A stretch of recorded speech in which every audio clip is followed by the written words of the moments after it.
അസുഖങ്ങൾക്ക് പുറമെ മാറാതെ വരുന്ന അസുഖങ്ങൾ, ഹോസ്പിറ്റലിൽ പോയാലും മാറുന്നില്ല, ഇനി വേറെ ഏത് ട്രീറ്റ്മെൻറ്റുകൾ ചെയ്താലും അത് മാറുന്നില്ല, എപ്പോഴും സമാധാനമില്ലായ്മ, വയ്ക്കുന്ന ഭക്ഷണം പോലും കഴിക്കാൻ സാധിക്കാതെ വളരെയധികം സങ്കടപ്പെടുകയാണ് എന്നുണ്ടെങ്കിലും നമുക്ക് മനസ്സിലാക്കാം നമ്മുടെ ജീവിതത്തിൽ എന്തോ ഒരു ആപത്ത് വന്നു ചേരുവാൻ പോകുന്നുണ്ട്, നമ്മുടെ ജീവിതത്തിൽ കഷ്ടപ്പാടുകൾ വന്നു ചേരുവാൻ പോകുന്നുണ്ട് എന്നെല്ലാം നമുക്ക് മനസ്സിലാക്കാവുന്നതാണ്.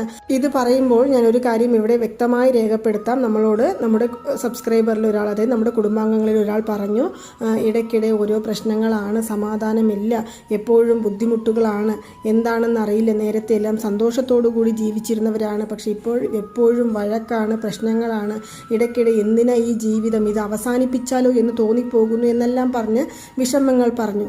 അതിനിടയിൽ അവർക്ക് 2-3 സ്വപ്നങ്ങളും കണ്ടിട്ടുണ്ട്. അവർ തീവ്രമായ ഒരു മുരുകഭക്തയായിരുന്നു. അതുകൊണ്ട് തന്നെ അവർ മുരുക ഭഗവാനെ വഴിപാടുകൾ ചെയ്യുന്ന ഒരു വ്യക്തിയായതുകൊണ്ട് മുരുക ഭഗവാന്റെ